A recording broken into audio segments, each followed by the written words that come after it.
네, 오늘도 비알레 교육에서 준비한 특강에 이렇게 참석해주신 모든 분들께 감사드립니다. 네, 저희가 매월 지금 특강을 진행하고 있는데요. 네, 9월은 공부가 뭐니 특강 6탄으로 준비를 했습니다. 네, 요즘에 대면보다는 비대면으로 많이 이루어지면서 우리 아이들에 대해서 고민이 많으실 텐데요. 오늘 이 시간은 어떻게 하면 우리 아이를 자신감 넘치고 자기주도적이고 바른 인성까지 겸비한 아이로 키울 수 있을지 그런 부분에 대한 도움을 드리고자 특강을 준비를 했습니다. 네, 오늘 특강을 함께 해주실 교수님을 잠깐 소개를 해드리겠는데요. 네, 글로벌 사이버대학교 내교육융합학과 교수님이시면서 유엔 공보국 NGO 국제내교육협회 사무국장님이시고 브레인 매거진 편집장으로도 활동하고 계신 장내혁 교수님이십니다. 네, 그러면 장내혁 교수님을 큰 박수로 모시도록 하겠습니다. 반갑습니다. 하나 먼저 말씀드리고, 네, PT도 보면서 중간에 영상도 보면서 했으면 싶은데요. 지금 아마 학부모님들은 우라통이 터질 시기가 아닌가 싶은데요. 네, 또 초등학생 자녀로 두신 분들은 어찌할 바를 좀 모르실 것 같고, 학력 격차가 있는 거 아닌가 싶기도 하고, 이전에는 엄청 뭔가를 잘했던 것 같은데, 이제 홀로 뭔가를 해야 되는 혼자서 공부를 하니까 네, 우라통이 막 올라올 때도 있으실 것 같고 다 그러신 것 같긴 하지만 우리가 공통적으로 좀 인식을 하고 좀 이 얘기를 했으면 하는 것은 이렇게 초등, 중등, 고등학교 특히 초등, 중등의 모든 학생들이 원격으로 한꺼번에 학습을 할 수 있는 나라는 현재 전 세계 한국밖에 없습니다. 네, 한국에서 이게 실험이라고 하면 지금 자녀를 둔 분들이 굉장히 억울해 하실 수도 있지만 이런 형태의 원격 학습이 가능한 집단으로 가능한 나라 역시 한국밖에 없고요. 이것이 어떻게 보면 코로나19가 바로 종식되지 않을 것이라고 하는 네, 어떻게 보면 너무나 당연할 수 있는 네, 이런 일상이 될 수 있는 어쩌면 그런 교육의 변화 앞에서 한국이 가장 앞서 이런 대안적인 모델을 만들고 있다. 이렇게 조금 인식을 하시면 조금은 마음이 편하시지 않을까. 그리고 내교육을 지금 일찍 접했거나 지금 또 이게 시작하고 계신 학부모님들 입장에서는 20세기에 쭉 끌고 왔던 그 아주 뭐라고 해야 되나요? 20세기형 교육이 20세기형 교육의 종말을 일찍 맞이하고 있는, 네, 그 허상을 조금 일찍 맛보고 있는 시점이라고 볼 수 있고, 인간의 어떤 역량, 인간의 어떤 고유 기제를 이제 개발하고 증진시키는 방향으로 나아갈 것이다. 그래서 오늘 좀 그런 자신감, 자기 주도성, 또 바른 인성, 네, 인성이 공부와 무슨 상관이야? 뭐 이런 옛날의 얘기죠. 네, 지금은 인성은 태도이고 어떤 자신의 열정이고 스스로 뭔가를 할 수 있는 자기 주도성의 토대가 되는 그 일종의 마인드셋입니다. 네, 그런 것들은 기존의 학습에서 가르치지 못했었죠. 자신감은 네, 어차피 또 지식으로 형성될 수 없는 거죠. 어떻게 하면 성취 정보를, 성취 경험을 아이에게 줄 수 있을까? 이것이 이제 자신감의 토대가 되는데 반드시 성적에 대한 성취감만이 아이에게 자신감을 줄 수 있다면 모든 아이가 근원적인 자신감을 얻을 수 없다는 얘기가 되죠. 그래서 자신감이라는 것도 이제는 다르게 접근을 해야 합니다. 네, 그래 우리가 나의 몸을 컨트롤할 수 있는 것, 나의 몸과 소통할 수 있는 것, 내가 내 몸의 상태를 인지하고 네, 변화시킬 수 있다는 그 몸에서 오는 근간의 자신감부터 네, 우리가 키워가야 돼서 내 교육에서 이제 내체조 12단 훈련을 하면서 엄마들은 아마 아이가 네, 내교육을 보냈더니 막 몸을 한참 많이 쓴다. 몸만 쓰는 거 아니냐 이런 오해도 하셨을 것 같은데요. 초기에는. 지금은 그런 시기가 아닙니다. 운동 기반 학습. 이것이 전 세계 선진의 트렌드이고요. 인류 뇌과학이 밝혀낸 또 아주 의미 있는 행보이죠. 운동 기반 학습. 이제 신체적 자신감에서부터 자신감은 시작된다. 요 얘기 먼저 드리고, 네, 화면을 조금 바꿔가면서 이제 시작하면 될까요? 네, 제가 여기 압구정에 있는 서울학습관의 연구실이라, 네, 조금, 네, 연구실에서 오늘 시작을 하고 있습니다. 제 앞에 아마 제가 4월인가 한번 특강을 했었는데요. 네, 혹시 모르시는 분들 위해서 잠깐 제 소개 짧게 드리고 하겠습니다. 저의 현재까지의 시간 동안 대표적인 사진들을 이렇게 그냥 한 페이지에 묶었습니다. 왼쪽 위에 있는 것은, 네, 이거는 제가 태어난 곳이고요. 네, 부산입니다. 부산국제영화제. 제가 19살까지 부산에서 살았고요. 개인적으로는 만들고 부수고 뭐 이런 거 조작하고 하는 걸 좋아해서 공학자의 꿈을 갖고 있었고, 네, 집에서는 의대, 의사, 치과의사 이런 꿈을 가졌고요. 아버님이 치과기공소 이렇게 하고 아직 현재 계십니다. 부산에서.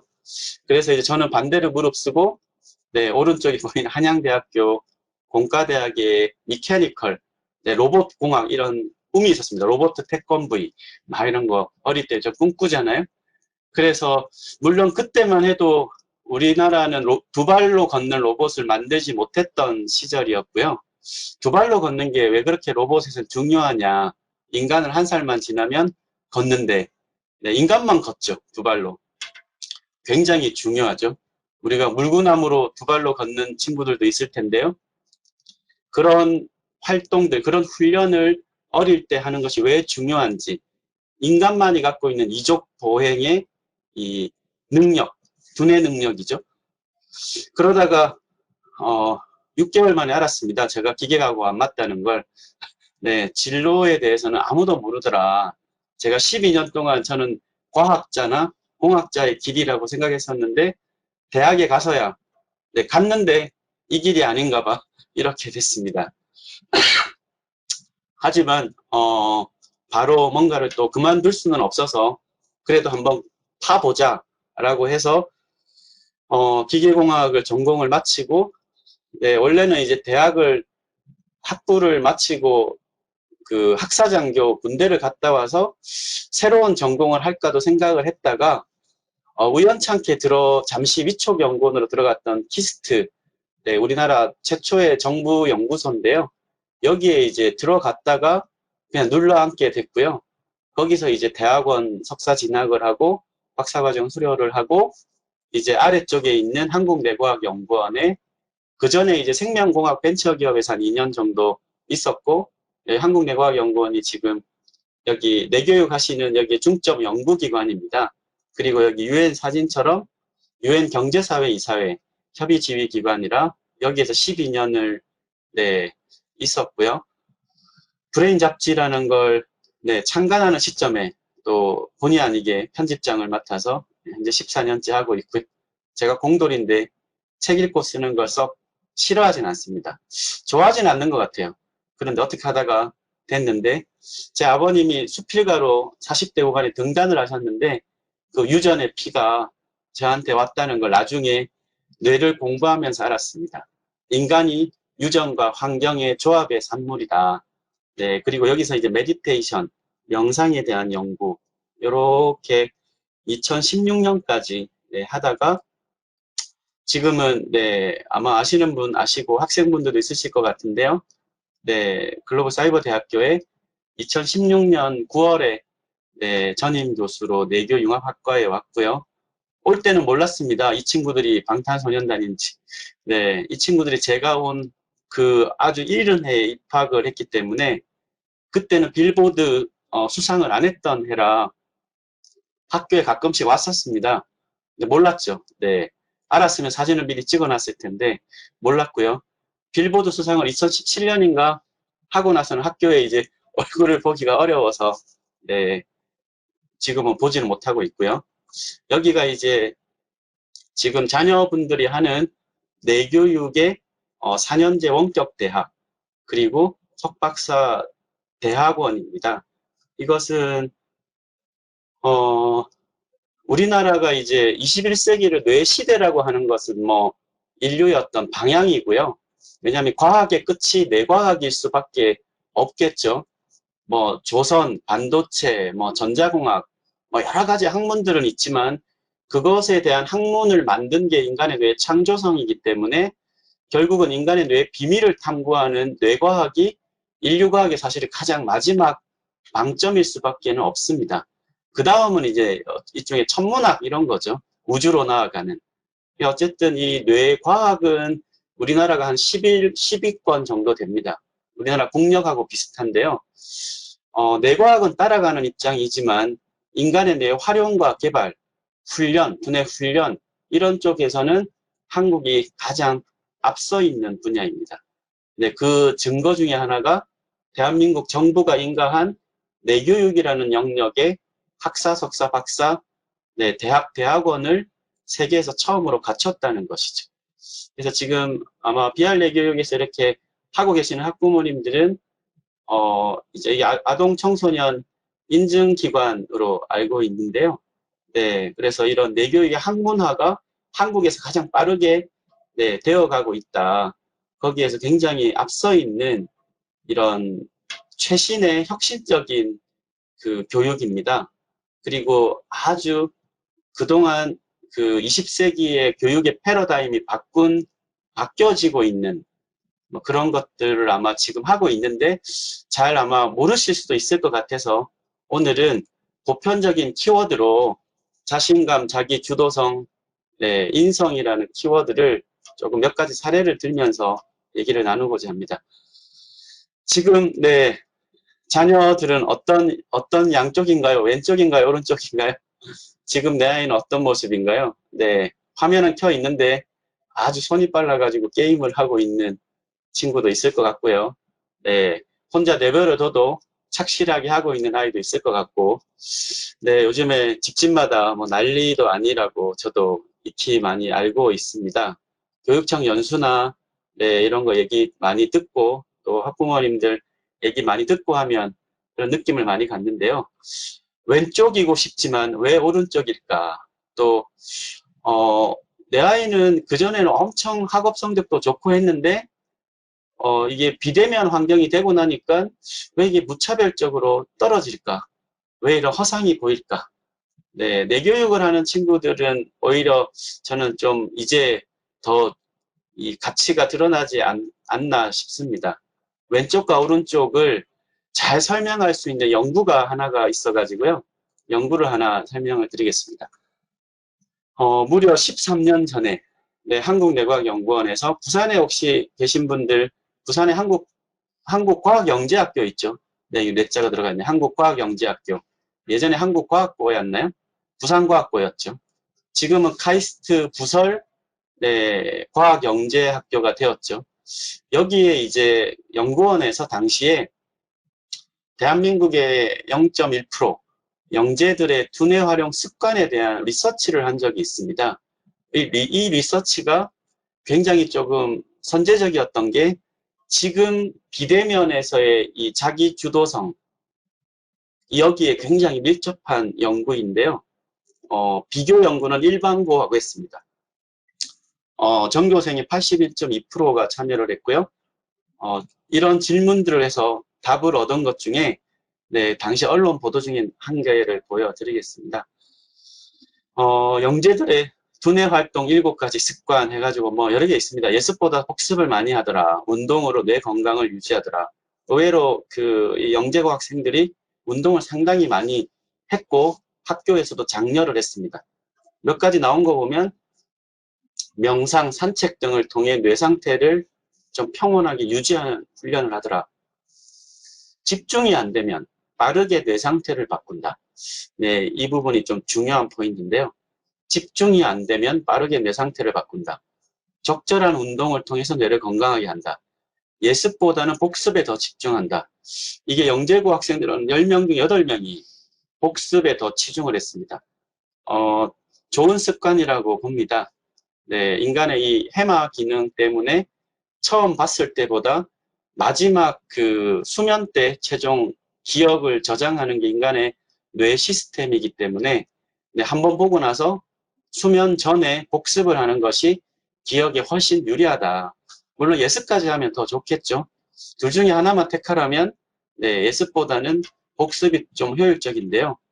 근데 나는 복습을 안 하고 예습을 하고 수업을 들을 때 총 집중을 하면 뭐 그것도 네, 비슷한 효과일 거라고 봅니다. 시간이 없을 때 네, 부족한 것을 하더라. 꾸준한 독서를 하더라. 충분한 휴식을 시험 전날에 지나치게 하지 않고 하더라. 여기에서 오늘 조금 얘기를 나눌 것은 두 번째입니다. 집중이 안 될 때 빠르게 뇌 상태를 바꾼다. 질문을 어떻게 줬냐면요. 너희들이 집중이 안 될 때 자신의 상태를 전환하는 방법이 있다면 응답률이 93%였는데요. 1위부터 5위까지 이렇게 나왔습니다. 대한민국의 0.1% 영재들이 집중이 안 될 때 나는 수면을 취해서 뇌를 개운한 상태로 바꾼다가 1위였습니다. 이게 거의 한 40%까지 가까이 나왔던 것 같아요. 기억에. 두 번째가 네, 일단은 몸을 움직여서 산책을 하거나 심호흡을 하거나 명상, 그냥 가만히 이렇게 뭐 묵상이든 명상이든 가만히 있는 시간을, 조용히 있는 시간을 갖는다. 세 번째는 음악을 듣거나 노래를 부른다. 네 번째는 인터넷 서핑, 컴퓨터 게임 한다. 다섯 번째가 이제 조금 땀을 흘리는 운동한다. 네, 이거에 대해서 어떤 생각이 드시나요? 당연한 거 아닌가? 나도 학창 시절에 이렇게 했는데 내 아이도 이렇게 하지 않을까? 이런 생각이 드신다면 동일한 질문 연구를 일반 고등학교에 했을 때 어떻게 나왔냐면요. 이렇게 나왔습니다. 네, 무려 50%가 네, 내가 집중이 안 되는지를 모르겠다는 거예요. 네, 조금 전에 영상에서 내 교육을 하기 전에 아이도 그런 네, 나눔을 잠깐 했던 게 잠깐 보였는데요. 내가 집중이 안 되는지 안 되는지 상태를 알아차리지 못한다는 거죠. 둘의 한 명은. 그리고 알아차리더라도 나머지 30%는 집중이 안 되는 걸 압니다. 연습장에 이걸 끄적거리고 있는 나를 알아차릴 때가 있죠. 내가 연습장에 이걸 끄적거리고 있네. 네, 이게 메타인지 기능이 인간에 있어서 그걸 알아차립니다. 그런데 그때라면 바로 이제 멈추고 뭐라도 해야 되는데 그대로 있는다는 거죠. 아니면 냉장고 갔다가 책상에 앉았다가 냉장고 갔다가 책상에 앉았다가 게임을 한번 했다가 네, 또 가만히 있다가 멍하니 있다가 또 게임을 했다가 멍하니 있다가 그런데 그 와중에 내가 집중이 안 된다는 걸 알아차리는 아이가 있고 알아차리지 않는 아이가 있죠. 나머지 20%가 영재들하고 똑같습니다. 네, 알아차리고 그 다음에 현재 상태를 바꾸기 위한 무엇을 하는지. 여기에 이 리서치에 담긴 의미는 뭐냐면 재능이 아니라는 거예요. 네, 이 영재고 아이들이 영재라서 그렇냐? 네, 절대 아닙니다. 고등학생이죠. 고등학생이란 얘기는 초등, 중등 학교, 그러니까 뇌가 성인 뇌의 발달 단계를 겪고 나서 이제 고등학생이 되었는데 그 전에 어떤 두뇌 훈련 습관을 가졌다. 두뇌 훈련의 습관이 되었다는 의미는 뇌 신경망이 변화했다는 의미입니다. 나이가 들수록 우리가 습관이 많이 생기죠. 네, 초등학교부터 이제 습관이 거의 생기는데요. 나이가 이제 유치원 아래쪽 어린이집 내려가면 습관이라는 게 크지 않죠. 강하지 않죠. 우리 어른들은 운전해가지고 1시간까지도 맛집을 찾아다니죠. 그거는 뇌에 신경망이 생긴 거 아닙니까? 어릴 때는 이렇게 단추를 잠글 때 막 좌충우돌하지만 나중에는 그냥 막 잠그는 것도 신경망이 생긴 겁니다. 그런데 여기에서 영재들의 질문을 잠깐 집중해서 볼 필요가 있습니다. 다시 보면 다르게 답변을 했죠. 네, 다 다르게 답변을 했어요. 너희들 집중이 안 될 때 어떻게 하느냐고 했더니 다 다르게 했다는 의미는 뭘까요? 다른 습관을 갖고 있다는 의미겠죠. 다른 습관을 갖고 있다는 것은 이 아이들이 중학교, 초등학교에 이런 식의 경험이 왔을 때, 집중이 안 되는 상황이 발생했을 때 여러 가지 이제 선택지를 결정을 하는데 1번이 제일 많은 것은 수면을 취했을 때 뇌 상태가 개운해지고 집중력이 다시 살아나는 그것을 알아차린 거예요. 한번 알아차렸습니다. 그럼 다시 다른 거 할 때 집중이 안 될 때 다시 알람을 맞추고 잠을 살짝 잤어요. 책상에서. 그런 게 2번, 10번, 20번, 50번, 100번이 되면 그 아이의 뇌의 신경망에 패턴이 생깁니다. 그런데 여기에서 잘 보세요. 내가 집중이 안 될 때 1, 2, 3, 4, 5번을 선택하는 그 짧은 사이에 그 의사결정 시간이 있겠죠. 아, 내가 지금 집중이 안 되는구나. 첫 번째 알아차렸습니다. 그러면 알람을 맞추고 잠깐 30분을 맞출 때 그 간극이 있죠. 그때 그 아이는 의식적인 노력을 했을까요? 하지 않았을까요? 알람을 맞추거나 음악을 듣거나 운동을 하는 그 선택을 할 때, 네, 의식적인 노력이 들어가지 않습니다. 들어가지 않는 이유는 네, 습관화가 됐기 때문이죠. 이것이 바로 자기주도 학습의 요체입니다. 자기주도 학습이란 건 지식이나 학습으로 되는 것이 아니라 그 아이의 뇌에 형성된 신경망의 패턴이 반복되는 상황에 왔을 때 무의식적으로 작동을 하는 겁니다. 그렇기 때문에 당연히 일상적인 지식 기반 학습으로는 네, 그런 훈련이 되질 않는다는 거죠. 아주 소수의 그룹들이 네, 이런 것들을 생활 습관을 잘 만듭니다. 공부하다가 집중이 안 되면 뭐 이런 걸 한번 해보고 그걸 자기가 또 인지를 합니다. 잘 되는구나. 그리고 또 지나서 또 한 번 하고 또 한 번 하고 이런 것들이 이제 한 5%, 10%의 학생들 네, 이런 학업과 자신의 상태를 인지하는 게 훈련이 잘 되면 되는데 상당수의 학생들은 네, 이런 걸 하기가 쉽지 않죠. 뇌교육의 이런 훈련법이 왜 지금 최신의 뇌과학에 견주어 봤을 때 굉장히 타당성을 갖느냐면 인간의 의식 변화는 지식으로 의식 변화를 갖는 것은 굉장히 요원한 일이고요. 아주 소수의 그룹의 일이고요. 몸을 통한 체득화, 그거를 통한 정서의 변화, 의식의 변화의 순서가 지금 인류과학이 밝혀낸 겁니다. 네, 과거의 19세기까지는 마음만 엄청 중요하다고 얘기를 했었죠. 마음이 중요하다. 데카르트의 유명한 문구 있지 않습니까? 나는 생각한다. 그러므로 나는 존재한다. 네, 마음은 고귀하고 몸은 도구 같은 걸로 서구 철학에서도 생각을 했었죠. 지금 인류의 뇌과학이나 생물학에서 밝힌 나는 생각한다. 그러므로 나는 존재한다는 이제 바뀌어 있죠. 나는 존재한다. 그러므로 나는 생각한다. 최신에 아마 뇌과학 공부하신 분들은 이 말이 어떤 의미인지 아마 잘 아실 것 같습니다. 나의 신체적 변화가 먼저이고요. 그 사이에 이제 나의 마음과 엄청 주고받겠죠. 그래서 뇌체적 훈련, 몸을 통한 훈련이 뇌교육의 시작인 이유가 바로 그것입니다. 그 다음에 정서적 훈련, 그 다음이 의식의 확장입니다. 신체적 훈련을 통한 자신감 형성, 정서 조절, 정서적 훈련을 통한 정서의 조절력 향상, 그리고 뇌의 방향성, 이제 가치 추구라고 하는 네, 이런 거를 통한 의식의 확장, 그것이 담겨 있는 얘기고요. 제가 막 건너뛰었네요. 그래서 방금 얘기 드렸던 내용이 실제 인간의 뇌 안에서 이렇게 형성이 됩니다. 반복적 훈련, 몸의 체득화, 정서에 대한 훈련, 의식의 신경망의 패턴, 이것이 네, 이런 흰색이 지금 뉴런입니다. 1000억 개의 뉴런, 뉴런과 뉴런이 만나는 이곳이 왼쪽에 네, 신경 전달 물질이 넘어가는 시냅스라고 많이 들어보셨을 것 같아요. 그래서 자기 주도적 학습이란 것은 행동 패턴의 변화, 행동의 반복적 행동의 훈련을 통한 네, 변화, 이것은 이제 뇌로 가면 신경망 패턴의 변화, 이렇게 설명을 할 수 있고요. 그것이 바로 습관 형성의 열쇠다.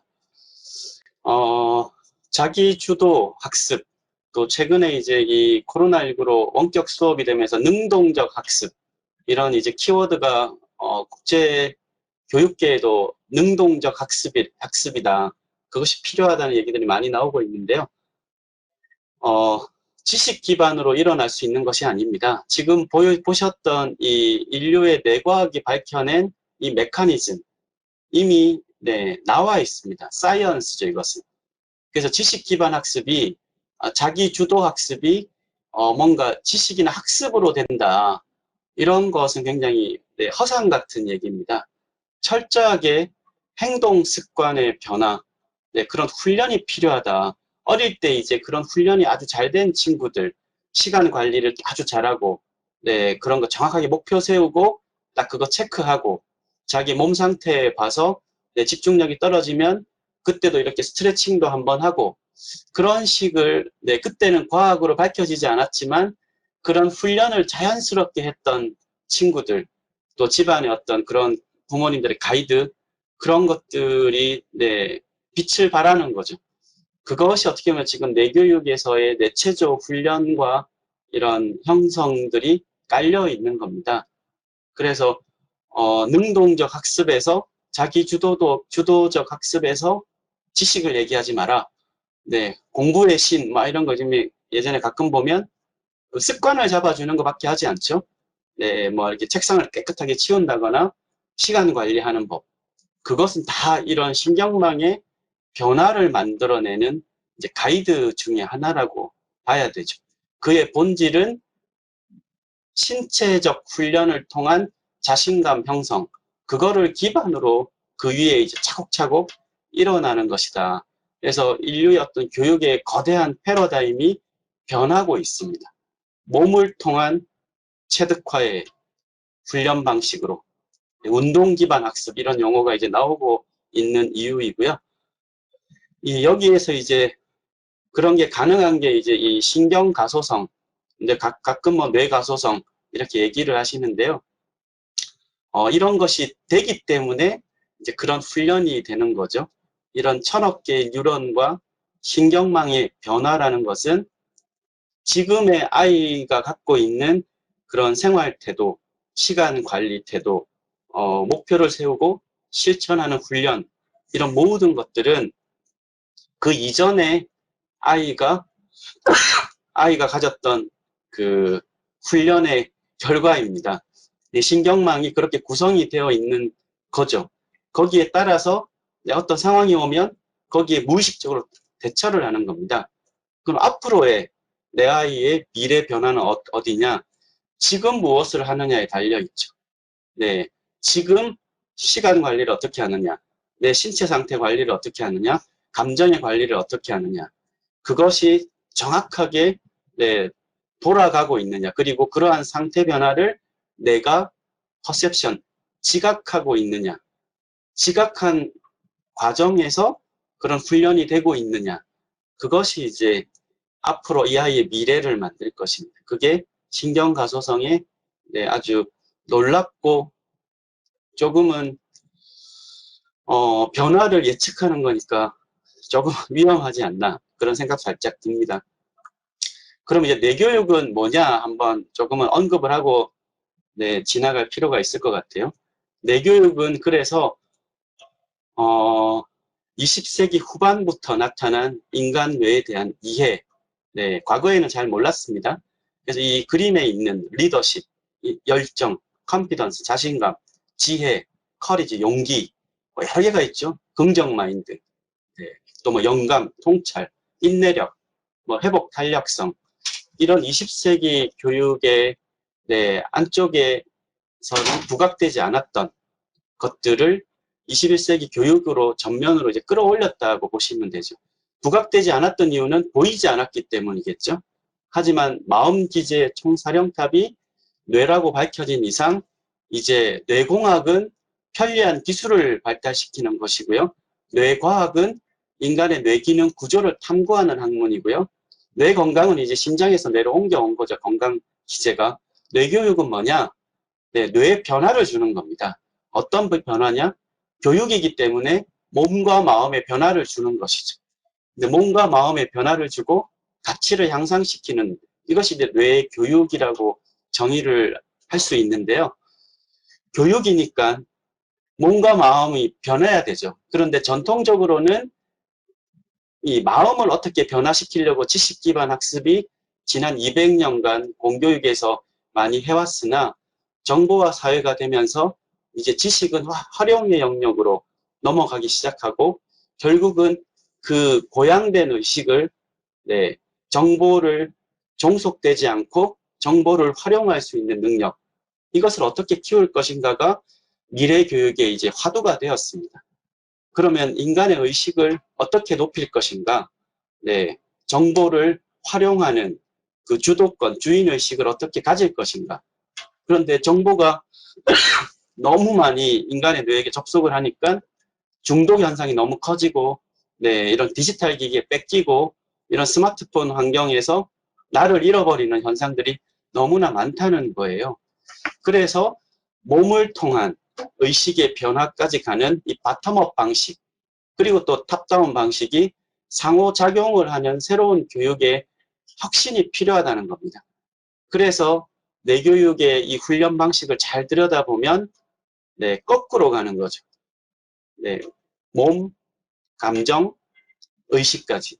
그래서 이 굉장한 미래 지향적인 모델일 수밖에 없다. 제일 첫 번째 뇌교육 훈련하면서 생겨나는 그 변화가 뇌를 딱딱한 두개골 안에 생물학적 기관을 안 본다는 거죠. 그래서 뇌교육을 받은 아이들은 어른하고 조금 다른 게 부모님들하고 뇌교육 훈련 받으신 분들은 아시겠지만 뇌를 이렇게 그 장기관이나 위장, 소장, 또 뭐 폐, 간, 심장 이렇게 동일하게 놓지 않습니다. 그런데 어른들은 뇌 떠올리려고 하면 쭈글쭈글한 이 뇌를 떠올리시죠. 뇌교육 훈련받은 아이들은 어떻게 합니까? 자기 상태를 얘기합니다. 아, 오늘 뇌가 조금 무겁다든지, 오늘 뭔가 밝다든지, 화나다든지, 조금 뭔가 이게 눌러있다든지, 그런 자기의 상태를 얘기하는 이것은, 나의 뇌를 생물학적 대상이 아니라 변화시켜야 될 이 교육의 대상으로 무의식적으로 인식하고 있다는 것이죠. 이것이 엄청난 차이를 불러일으킨다. 그 근간의 변화다. 그래서 뇌교육의 이 단계적 변화를 살펴보면 첫 번째가 신체 관리 능력이 향상되는 게 첫 번째이고요. 내 몸을 스스로 체크하고 다룰 수 있는 능력. 그 과정에서 두 번째, 몸과 뇌의 변화를 자각하는 단계. 그 다음이 이제 습관의 조절을 하고 감정 조절하고 인지 정서 부분에 이런 자기 조절력이 향상되는 단계. 이런 단계를 메커니즘적으로 겪을 수밖에 없게 이제 셋업이 됐다. 이렇게 보셔야 하는 게 맞겠죠. 그런 경험들이 아마 좀 있으실 거라고 네, 생각이 들고요. 결국은 지금은 어떤 시대냐. 네, 인간의 고유 역량을 개발, 자연지능이라고 표현을 했는데요. 인공지능이 할 수 없는 네, 이것을 지금 미래 아이들에게 어떻게 이 근간의 기제를 개발할 것인가. 이것이 이제 부모로서 교사로서 할 수 있는 가장 저는 중요한 것이 아닌가 싶습니다. 앞으로 100년을 살아갈 아이들에게 이 뇌가 성인만큼 커지는 이 시점에 무엇을 심어줄 것인가. 스스로 할 수 있는 목표를 향한 신념, 자신 안에 있는 잠재성의 발현, 그래서 세상을 바꾸는 힘, 이것을 어떻게 심어줄 것인가의 문제라고 생각을 합니다. 특히나 이런 코로나 같은 이런 시대가 오면 우리 아이에게 네, 어떤 역량을 키워줄 것인가. 네, 이게 모든 학부모와 선생님들의 고민일 거라고 보고요. 왜 제가 이런 얘기를 강조를 하냐면 2018년에 유네스코 공동연구에서 나온 보고서인데요. 인공지능에게 어디까지 넘길 것인가? 네, 어디까지 넘기겠습니까? 네, 지금 우리 아이들이 어디까지 넘기고 있을까요? 10년 전에 제가 교사들하고 얘기를 한번 나눠봤더니 10년 전에 초등학생과 지금 초등학생이 엄청 바뀌었다는 거예요. 뭐가 바뀌었냐? 스스로 주체적으로 의사결정하는 능력이 현저히 낮아졌다. 네, 아는 건 엄청 많답니다. 그런데 현저하게 낮아졌다. 지금 대학생들 현저하게 낮아졌습니다. 그게 지금 기업에서 막 난리가 나죠. 네, 알아서 하게 한다. 이게 개념이 안 통하기 때문에. 네, 문제를 주면 알아서 해결점을 찾아와야 되는데 그런 게 안 된다는 거예요. 코치코치 다 코치를 해줘야 되는, 네, 그런 인재는 대우를 못 받겠죠. 그래서 저도 뭐 이렇게 홈쇼핑 가만히 보고 있으면 물건 삽니다. 네, 어머님들도 10년 전에 나의 의사결정, 주체성이 지금 어떻게 바뀌었을까? 우리 아이는 어떻게 바뀌고 있을까? 이런 고민을 하셔야 할 때고요. 유럽은 이미 네, 이런 표지판까지 생겼습니다. 스몬비족이라고 국제사회에 요즘에 나오는 용어인데요. 스마트폰 플러스 좀비족, 스몬비족입니다. 네, 생각하지 않는 사람들. 이거를 이제 리서치에서는 인간의 정보 종속성이 높아지고 인간의 고유 역량이 다운되고 있다. 인류는 지금 이러한 첫 시대를 맞이하고 있다. 검색은 하는데 사색을 하지 않는다. 네, 눈을 감으면 수면은 취하는데 상상을 하지 않는다. 어쨌든 인간의 고유 기제를 쓰지 않는 내교육의 훈련법에 왜 이런 상상훈련, 심상훈련 많이 들어가 있겠습니까? 명상훈련을 왜 할까요? 그것이 인간의 고유 기제 개발의 네, 핵심 훈련법이기 때문이겠죠. 네, 이런 연구가 안타까운 것은 네, 불과 6년, 5, 6년밖에 되지 않았다는 겁니다. 선진국 어떤 국가도 이거에 대한 명확한 근거가 없습니다. 네, 안 좋다고 얘기만 하는데요. 네, 아직은 큰 제약을 가하고 있지도 못하죠. 중요한 것은 인간만이 100세라고 하면, 평균 한 80세라고 하면 15년, 한 20% 정도를 성인기의 뇌가 갖는 기간을 가진다는 굉장히 장기의 기간이죠. 일반 동물들은 금세금세 다 먹고 하지 않습니까? 스스로 먹고 놀고 자고. 인간은 15년은 최소한 해야 됩니다. 이 발달 과정의 장기간을 갖는 이 과정 안에서 스크린으로 디지털로 정보를 주고받으면서 이 두뇌의 변화가 어떻게 될까? 이게 이제 엄청 문제점이겠죠. 이렇게 되면 자기 주도성은 낮아질 수밖에 없습니다. 소수의 그룹만 능동적 자기 학습 역량이 높아질 수밖에 없다는 겁니다. 기존 교육 방식대로 간다면. 네, 그렇게 위험성이 보이죠. 우리가 흔히 많이 보이는 21세기 들어서 네, 중독성, 이게 정보 중독입니다. 엄밀하게. 인간의 뇌에 자리한 정보가 주인 자리를 꿰차고 있는 거죠. 그래서 아까 얘기한 동일한 상황이 되면 무의식적으로 그런 행동을 취하는 겁니다. 똑같은 게임을 많이 해도 이 친구는 게임 중독이지만 어떤 친구는 프로게이머가 되죠. 어떤 친구는 게임을 이렇게 뇌를 활성화시키는 대로 활용을 하죠. 그 차이는 네, 셀프 어웨어니스, 자의식이 증진되어 있느냐 없느냐의 차이입니다. 자의식이란 건 네, 나를 바라보는 능력입니다. 나를 바라보는 이 행동, 습관이 없는 아이들, 네, 없는 아이들일수록 이런 중독 성향이 커질 수밖에 없습니다. 왜냐하면 너무나 무차별적으로 뇌에 정보 입력이 되고 있는 환경에서 나라는 의식, 주체적 의식이 점점점 약해지면 질수록 네, 주도권을 뺏기겠죠. 그것이 지금 우리가 코로나 비대면 환경에 여실하게 느껴지고 있는 겁니다. 어떤 그 국영수 화경을 엄청 보내가지고 성적은 한동안 잘 나왔는데 거기를 제대로 못 가니까 거기는 반강제적으로 하죠. 따라가는 학습이죠. 그렇게 할 때는 습관이 잘 돼가지고 뭐 나왔는데 혼자 있을 때는 안 된다. 예, 이거는 자의식이 약한 겁니다. 그런 훈련을 해야 되는 시점이겠죠. 그래서 우리의 교육 패러다임은 바꿔야 된다. 왜냐하면 네, 이제 인공지능과 공존할 세대가 되었기 때문이다. 이렇게 얘기를 드릴 수가 있고요. 이것을 조금만 더 들여다보면 네, 오늘날 맞닥뜨린 코로나 세상은 인간의 뇌 창조성이 만든 현실이다. 이렇게 얘기를 할 수 있겠죠. 왼쪽도 만든 거고요. 오른쪽도 만든 겁니다. 안타까운 것은 그 선세대, 지금 어른 세대, 또 윗세대가 지난 200년간 네, 지구 생태계를 뒤엎을 만큼 조금 미스테이크, 커다란 실수를 했다. 그래서 우리 아이들이 어쩌면 평생을 생태계 위협에 시달릴 그 지구를 넘겨줬다는 겁니다. 네, 안타까운 부분인데요. 이제 어떻게 하느냐에 따라서 이제 달라지겠죠. 그래서 달라진 하나, 네, 이제 얘기를 많이 들어가지고 익숙하게 아실 건데요. 언급만 하고 넘어가겠습니다. 이것이 무슨 문제나 방송을 5년 전부터 엄청나게 이슈가 되고 있는 이 마이크로바이옴, 이 미생물, 유산균, 유익균 막 엄청 나오죠.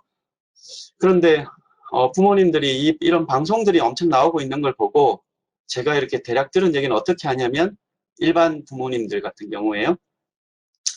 집에 그런 걸 많이 비치를 합니다. 그 먹는 거 있죠. 네, 그게 핵심인가요? 네, 그러면 되는 겁니까?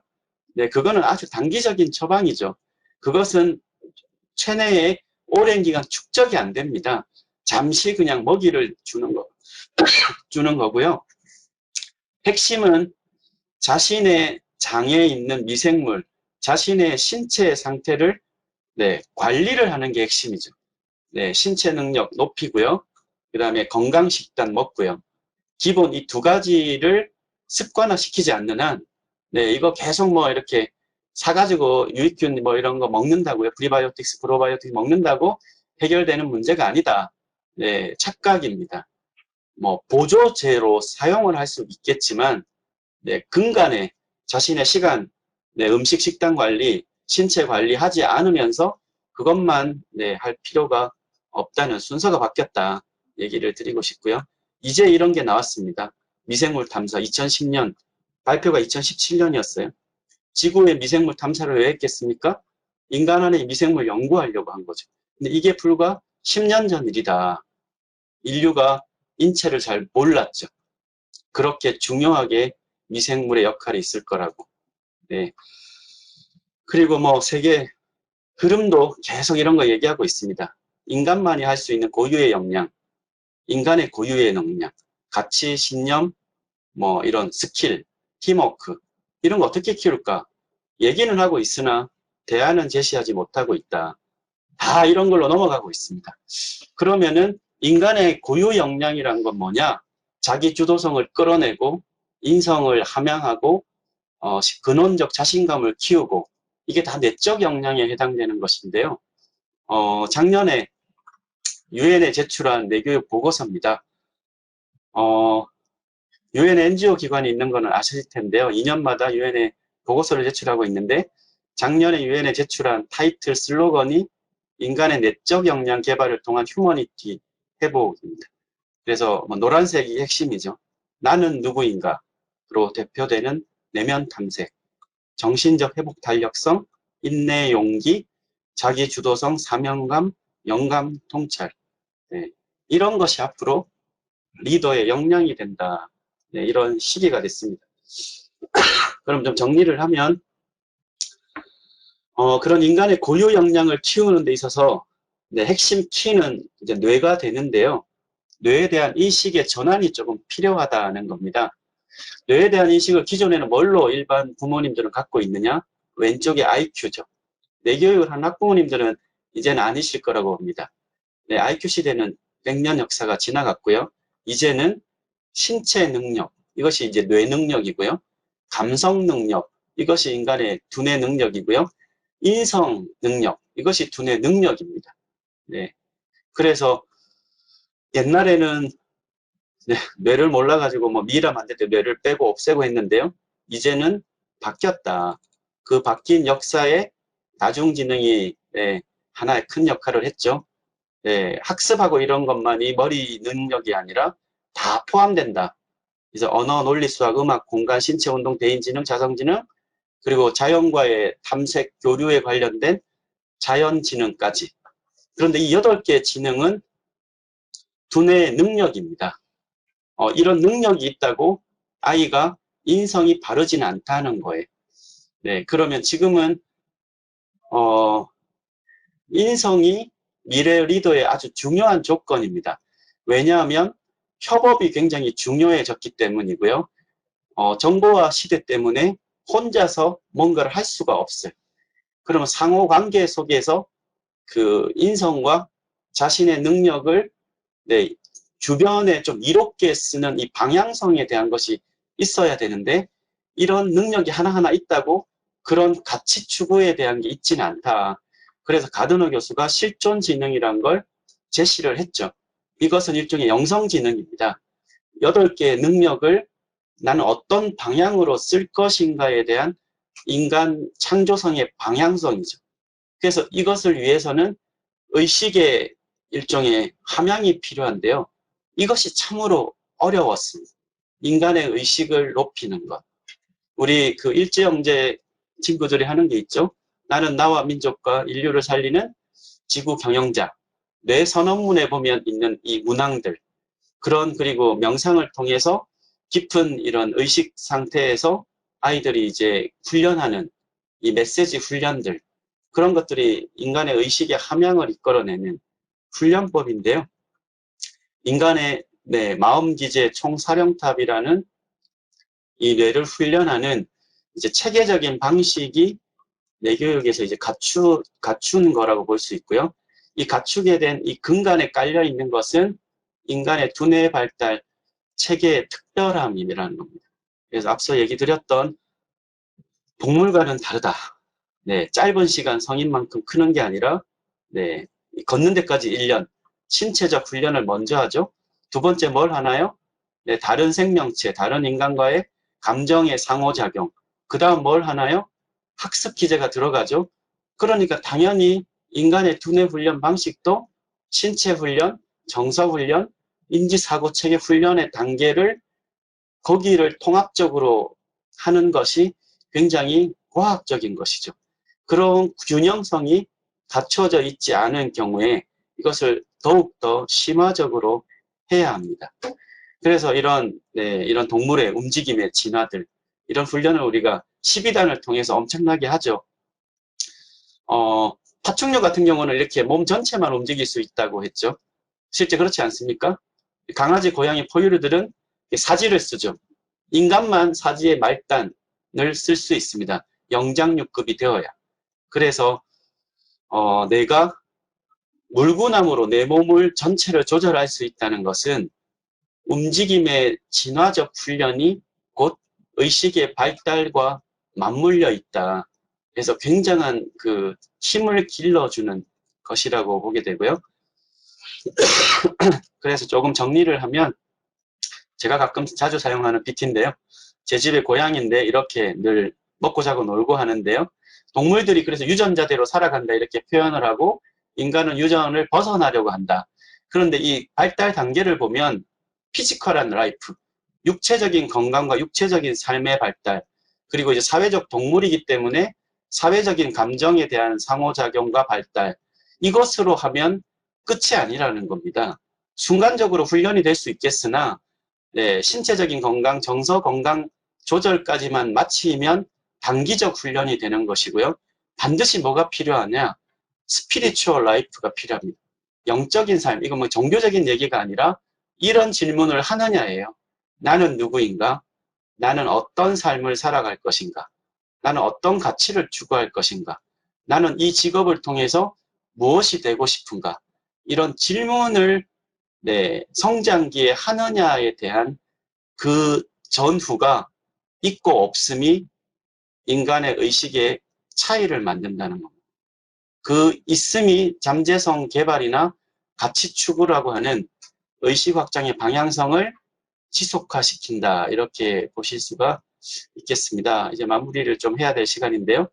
그래서 뇌와 컴퓨터의 이제 좀 차이를 얘기를 드리면 왜 뇌교육이 오히려 국제사회에서 그런 미래 대항 교육으로 주목을 받는지, 왜 앞으로 코로나19의 시대에 더 주목을 받을 수밖에 없는지 좀 알 수 있지 않을까 싶습니다. 우선은 컴퓨터는 하드웨어, 소프트웨어가 존재하죠. 소프트웨어 능력은 다 다르지만 아무리 달라도 컴퓨터 환경 자체가 바뀌지가 않죠. 하드웨어가 그대로 아닙니까? 소프트웨어 능력은 높아도. 근데 인간은 이 마음 능력, 이 마음이라고 하는 능력과 몸을 서로 상호작용을 하면서 하게 되면 우리의 뇌의 피질 두께, 형태가, 신경망이 다 바뀐다는 겁니다.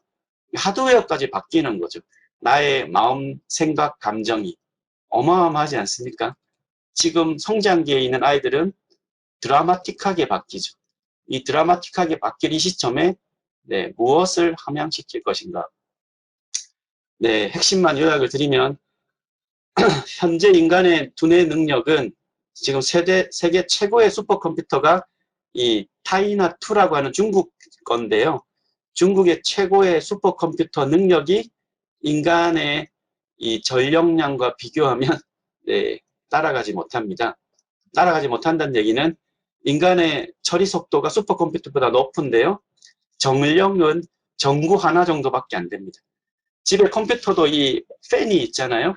그래서 모든 컴퓨터는 열이 나기 때문에 열을 식혀야 되는데 어떻게 인간은 이 엄청난 두뇌 능력이 있음에도 이 냉각 시스템이 너무 미미하다는 거죠. 전력이 너무 미미한데도 불구하고 어떻게 이런 정보 처리 능력을 갖고 있느냐. 네, 아직은 슈퍼컴퓨터가 따라가지 못하고요. 특정 영역에서만 넘어갑니다. 알파고 같은 바둑 이런 종류. 자동 처리 능력, 한 번 본 거, 네, 기본 훈련만 하면 패턴화 시킨다. 네, 또 시뮬레이션, 상상 기제, 네, 가상과 현실을 구분하지 않는다. 이미지네이션 상상 훈련은 아래쪽 포유류 밑으로 가면 할 수가 없습니다. 할 수가 없다는 얘기는 과거의 나를 떠올릴 수가 없다는 거예요. 과거의 고양이, 나, 과거의 강아지, 그런 모습을 떠올릴 수가 없어요. 아주 짧은 기억만을 스냅 사진같이 떠올립니다. 인간처럼 과거를 돌아갔다가 미래를 꿈꾸지 할 수가 없습니다. 시간의 흐름에 따라서 의식의 투영을 할 수가 없기 때문에 동물을 아래로 갈수록 현재만 살아가죠. 파충류로 내려가면 그 생존을 위한 뇌의 기능이 돌아가고요. 조금 급이 올라가서 포유류가 되면 상호 감정 정도의 두뇌 능력이 살아갑니다. 인간은 과거 성찰, 미래 예측, 현재 집중, 이걸 다 할 수 있죠. 다 하느냐 하지 않느냐, 인간의 근본 기제를 쓰느냐 안 쓰느냐의 차이가 되겠죠. 가소성은 아까 제가 얘기를 드렸습니다. 그래서 이 PT는 이제 자주 좀 보셨을 텐데요. 네, 이것이 이제 3층 구조 차원으로 보지 않고 시간이라고 하는 의식의 관점에서 보면 이 가장 안쪽에 브레인스템 뇌가는 현재적 시간을 의미합니다. 그래서 현재를 살아가는 게 파충류죠. 생존에 걸려 있잖아요. 생존만을 위해 산다. 이건 파충류처럼 사는 겁니다. 두 번째 림빅 시스템 노란색. 이게 감정의 1차 감정 기제인데요. 이제 포유류 정도까지 갖고 있죠. 그래서 공감 기제를 갖고 있지 않습니까? 강아지, 고양이들이. 그런데 네, 의식의 차이가 크게 없습니다. 과거를 떠올려서 나를 변화시키지 못한다는 의미가 되겠죠. 그래서 과거에만 머문다. 네, 포유류로 살아가는 거고요. 네, 미래 예측까지 한다. 네, 영장류의 삶입니다. 이것을 하게 하려면 그 의사결정의 주도권이 나에게로 와야 됩니다. 나라고 하는 의식이 커지지 않는 한 이 시간의 흐름, 과거 성찰, 현재 집중, 미래 예측을 할 수가 없습니다. 그래서 뇌교육에서 이런 훈련들이 많은 이유는 어떻게 보면 지금부터 뭐 훨씬 더 주목을 받지 않을까 싶은데요. 인간의 고등의식 기능을 높이는 훈련이죠. 네, 심상훈련, 또 아주 이제 메시지 훈련, 여러 가지 훈련들이 있지 않습니까? 그래서 근간으로 따지면 이 두 가지 질문이겠죠. 나는 누구인가? 나는 어디로 가고 있느냐? 네, 나는 누구인가? 나는 어디로 가고 있느냐? 이 질문이 네, 인간의 고유 역량의 가장 근간이다. 마지막은 네, 1분이 지났는데요. 마지막은 네, 지금 일제형제들한테 아마 나는 나와 민족과 인류를 살리는 지구 경영자 이런 그 선언을 하게 하는데 그게 처음에 아마 들은 분들은 좀 어색할 것인데요. 왜 지금 그런 게 부합하냐면 한국이 예전 한국이 아닙니다. 네, 아시는 국제사회로 밖으로만 나가면 한국은 엄청 주문을 많이 받습니다. 욕도 많이 듣고요. 근데 그 욕을 어떻게 듣냐면, 왜 당신들은 아직 20세기 한국의 의식을 갖고 있느냐? 당신들이 한강의 기적 뭐 이런 걸 아직 그 나라냐? 국제사회의 당당한 주역으로서 지구야 인류 사회에 기여할 그런 국제 리더의 의식을 가져야 되는 거 아니냐? 이런 주문을 받습니다. 대한민국이 35시 클럽 7번째 국가입니다. 35시 클럽이 뭔가요?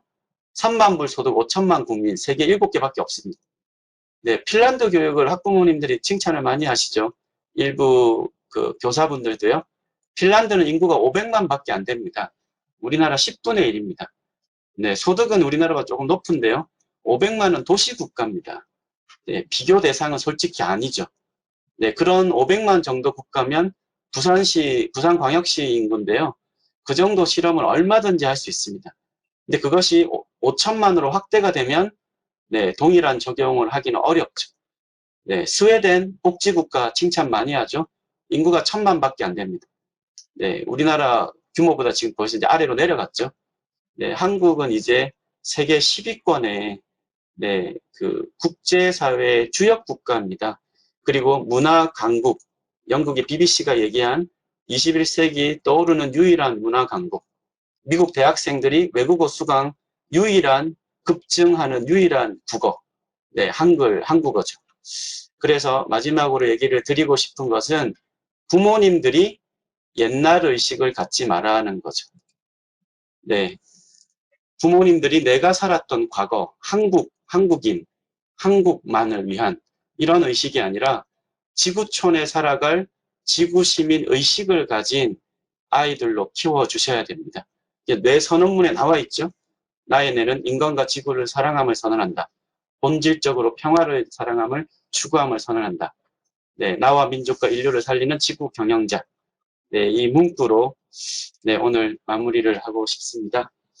네, 오늘 네, 화상으로 전국의 학부모님들 이렇게 또 선생님들 뵈서 네, 기쁘고 네, 한국의 인재가 아니라 지구의 인재로 키워주시는 그런 충분한 내교육의 강점이 있으니까 그렇게 해주시기를 부탁드리겠습니다. 감사합니다.